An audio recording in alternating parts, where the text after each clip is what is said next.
Chào các bạn, mình là Jenny Yang. Hôm nay mình làm video này để chia sẻ với các bạn về tình trạng người Hờ Mông vô tổ quốc tại Việt Nam.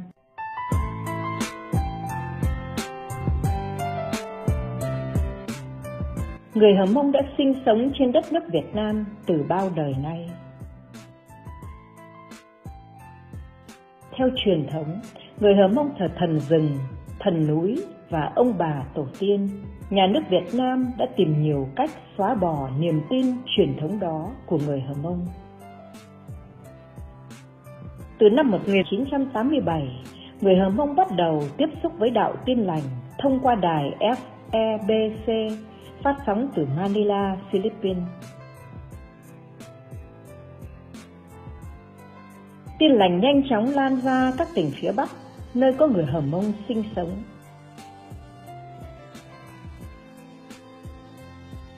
Nhờ có cuốn Kinh Thánh mà người Hờ Mông biết đọc, biết viết chữ của họ khi theo đạo Tin Lành, đối với họ đó là một ân huệ được Đức Chúa Trời ban tặng. Nhưng từ đó, những cuộc đàn áp người Hờ Mông theo đạo Tin Lành cũng bắt đầu.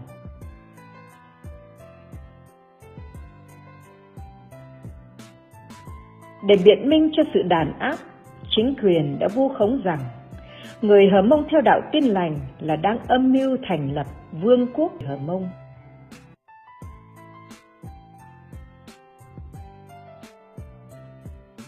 Chính quyền cưỡng ép người Hờ Mông theo đạo Tin Lành phải bỏ đạo, tịch thu tài sản và giấy tờ tùy thân, rồi trục xuất những người không tuân phục.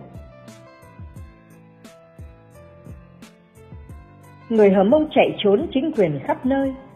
Một số chạy qua Miến Điện, một số chạy qua Lào, một số chạy qua Thái Lan xin tị nạn, và một bộ phận đã chạy xuống Tây Nguyên.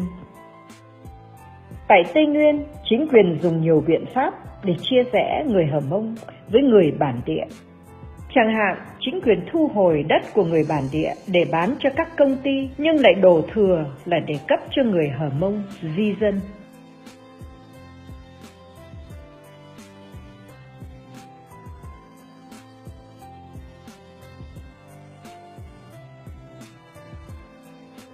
Hầu hết các hộ người Hờ Mông chạy xuống Tây Nguyên không được cấp sổ hộ khẩu, giấy tờ tùy thân, giấy hôn thú. Họ không được cấp đất đai canh tác, và tệ hơn nữa, con cái của họ không được học hành.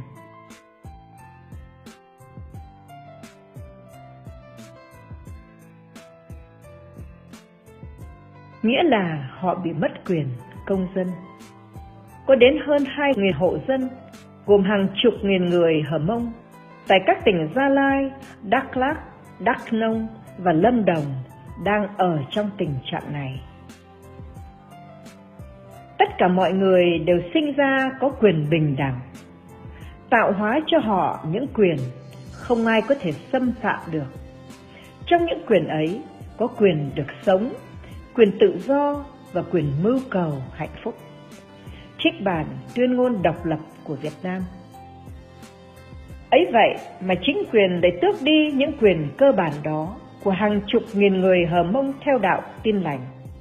Họ trở thành vô tổ quốc trên chính đất nước nơi mình đã sinh ra và lớn lên. Trình độ dân trí thấp và cuộc sống khó khăn khiến họ không ý thức rằng mình cũng là con người. Số phận họ rồi sẽ ra sao? Cách nào để giúp đỡ họ? Hãy chia sẻ video này nhé!